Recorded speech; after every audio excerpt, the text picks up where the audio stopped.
जाथों दे बे बैसागुनि गोदान बोसोर हाबनायजों लोगोसे नोंथांमोनखौ बयखौबो आंनि गोसो गोरबोजों आंनि गोजोननायखौ जासिहरनाय जाबाय आरो नोंथांमोनखौ आंनि बे बेंग्लाय नार्जारि इउटुब चेनेलाव बरायनाय जाबाय। भिडिअखौ मोजां मोनोबा लाइक होनो दाबाव आरो चेनेलाव गोदानबा अननानै चेनेलखौ साबस्क्राइब खालामनो दाबाव आरो हायोब्ला शेयार खालाम। थ' नोंथांमोना भिडिअआव थाबाय था आरो नायलांबाय था जों माबे जायगायाव बेरायहैगोन आरो मा गामियाव बेरायगोन नोंथांमोना नुलांबाय थागोन।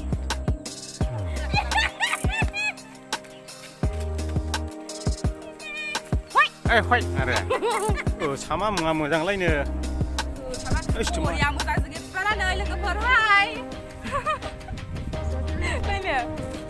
सामा मुङा बिबारानो बिबारा मोजां मोजाङैनो बिसिनिया गोसामानो ओमफ्राय सिख्ला मानसि गोजा बिबार गोसामा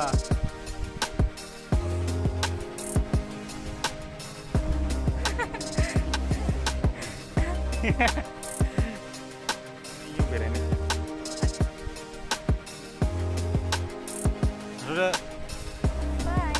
बाय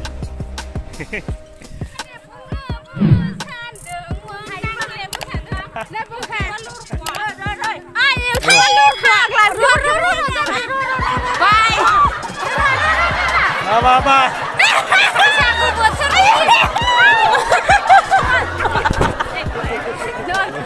ओ भाई मारो मुझे मारो नहीं ये मजाक हो रहा है। एक सेकंड यार मजाक हो रहा है। बैसागुनि नामा माथो औ गोदान बोसोरनि गोजोननायखौ बयनोबो जासिहरनाय जाबाय।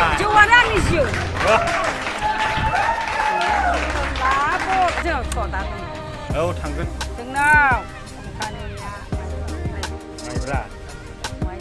थांगोन दा मोसाग्राफोरखौ लोगो मोनस्लाबाखिसै बिथांमोना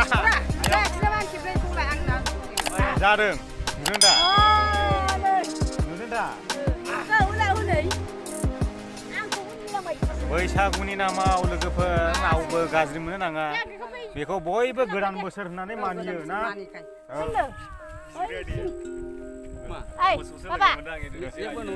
दे बयनोबो गोजोननायखौ बावहरदो बैसागुनि नामै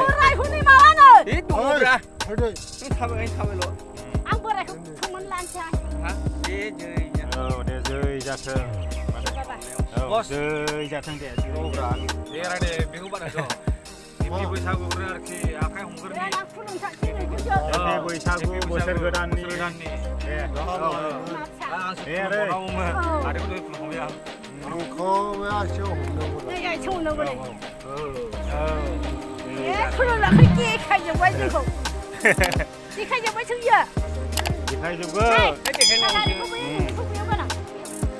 दानि बोराय जानानै थानायखौ आं लाखिजोबगोन भिडिअ गासिखौबो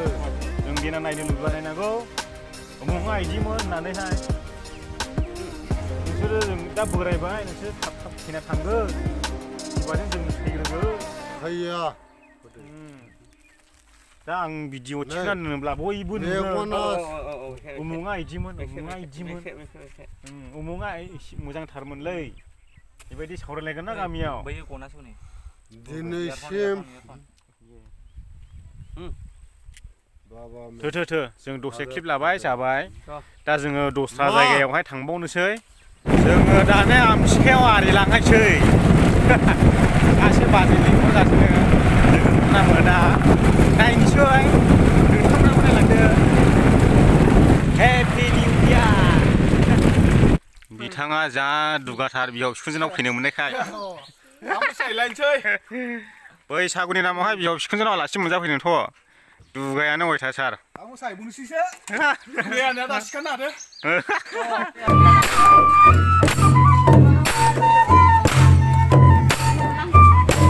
दामफ्रा सुङा दे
दे हायोला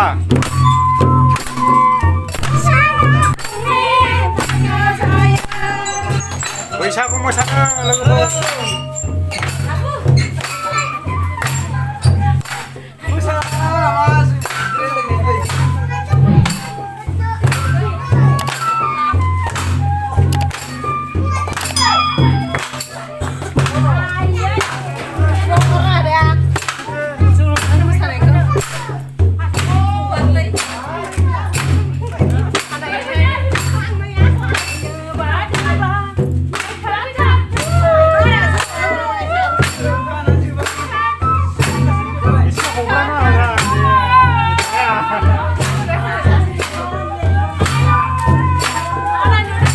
मेथाइ खनग्राफ्रानो बुरिया गोजा गारामानो जाया बैसागु मेथाइग्राफ्रा बैसागु मोसाग्राफ्रा बिदि जायो बैसागु बाय बाय बैसागुनि गोजोननाय बयनिबो जासिहरनाय जाबाय बाय बाय I love you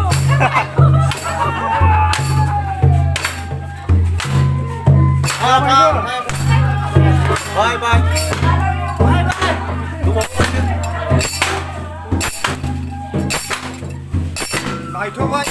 बिथांमोना मोसानानै दा गुबुन न'खराव थांसिगोन वेलकाम बैसागु थांलाबाय हनै बिथांमोना दा जोङो बे न'खरनिफ्राय दस्रायाव थांसिगोनलाय नायनो माबायदि जायो आयु बैसागुनि नामै माइब्रानि बिदि लोङानो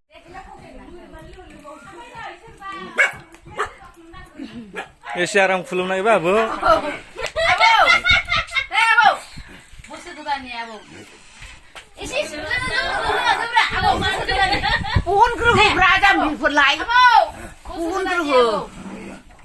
खुलुमथारदोलै मादै खुलुमथारदो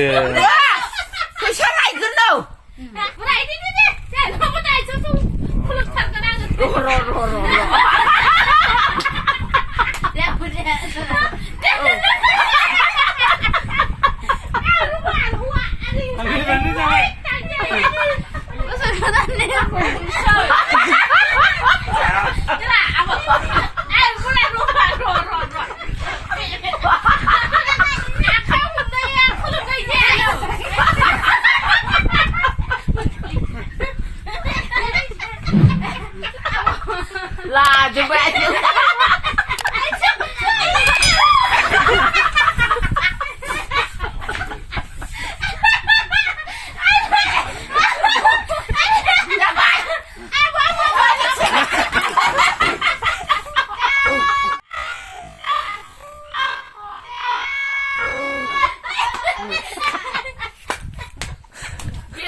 फैलायगौ भुटान रायजोनिफ्राय दै बानाया ओइ नावा गोदोनासो दं माथो हनै ना मोनदों खोनाया होद राजा ना मानि खोमाया आदैलै ना मोनदों नामा फासि सालांगासिनो दङ आदाया हनै ना हमनो नागिरदों गाबज्रिलाबो खोनाया बै मादैमोना ना थेनो नामा ना मोनदों नामा होद जुम खालामहरनायसैलां एसे ना मोनदों बोरो नायनि ओइ सेंग्राफोर नोंसोरथ' बे दालाङाव थाबाय थानानै सिख्लाफोर नायबाय थायोलै दा सिख्लाफोर नुनायनिसो थाखायो बिसोरो नाया बेसे मोनदों नायनां सानैजोंल' आइयो दैनायनायसैलां एसे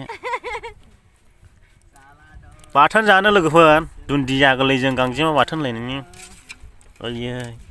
दुन्दिया गोरलैजों मोदोमफ्रु जालायगौमोन ना थेग्राफ्रासिनो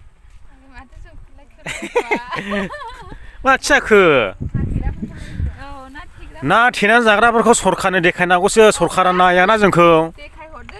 रायहरनांगौसो हायोला नोंसोरो रायहरदे सरखारखौ नायथारा ना थेनानै जाग्राफोरखौ नायखायाना नायखायाना नायालाय नाया बुंबाय माथो ना नायोलासो बाखनायगौमोन रायनांगौसो सरखारखौ बिदि सोरबा भिडिअ खेबग्रा फैला गेरेमसा दाइमारि लोगो मोनदों लोगोफोर गोजोननाय लाबाय गोदान बोसोरनि बैसागुनि दे जोंबो बैयाव बैसागु जानो थांदोंमोन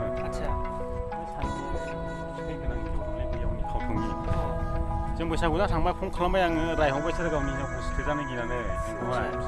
आग्लासो सोरथाय मा नाम मिथिया मा हिनजावनि नामा मिथिमा ना बोरैबा ना जाम्बासो बियो माने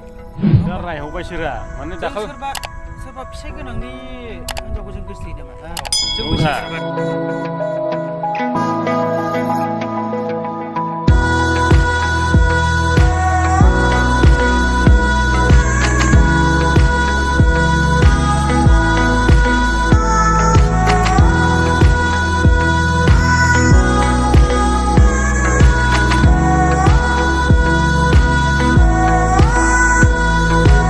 Hai सिख्लाफोर बैसागुनि ini जाबाय गेट ओरै हाबनो बैसागु फांसन जादों बेवहाय दा दसे हाबना नायगोन जोंजों मिलायनाया गैया हाय हाय लाहरलायनानिमोन दा जोङो दसे बे फांसनाव बेरायनानै थांगोन 3 नाम्बार नुनायखौ मारिनाया 3 नाम्बार LP स्कुल सनापुर 3 नं सनापुर LP स्कुलावहाय बैसागुनि फांसन खालामदों दा जोङो नै प्लिजनि बेलायाव आवगायबोनो नागिरनायखौ हास्थायो आं बेखौ जेबो फावसायनानै थानाय नङा बेखौ आङो दिनैनि बे बैसागु खुंफुंनाय बे मेलनि गेजेरजों माखासे जोंनि बैसागुफ्राबो दखानदारफोर ना रंजालि बैसागुखौ जोङो मानो सावरायदों बेखौ सारा बुंदों रंजालि बैसागुनि ना मारै बोसोर गोदाननि बादाबारि हिसाबै जोङो जयैनो बोसोर गोदाननि मादैमोन हाय बाजारनि गेलेग्रा फोथाराव ज' ज'यै खुंबोदोंमोन निस्सय नंगौ बिदिनो माखासे सिख्लाफ्रा एसे हाय हाय लावला रंजालि बैसागु बोसोर गोदान मावथि हाय हाय हाय बिथांमोना थांलाय फैलाय दङ दखानदार रंजालि बैसागुनि बोसोर गोदाननि हाय लाव दे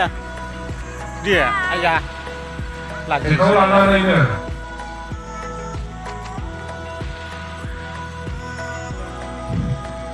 बिहामजो हान्जा आरो बेनि उनाव माखासे जोंहा सिख्लाफ्रा जामुं लादों नै बिथांमोननि बायस्रांनो दंबावो थांथ'नो नाङा रायजो राजा आइ आफामोना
नोंथांनिसिम दा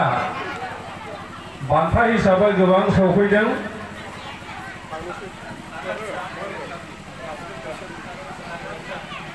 जोंनि नेसिमा आनसलिक UPPL दोलोनि गाहाय नेहाथारि जोंनि चेयारमेन सारनि आखाइनिफ्राय लांफैदों 680 आरो 7 केस आखाइ खबनानै रायजोफोर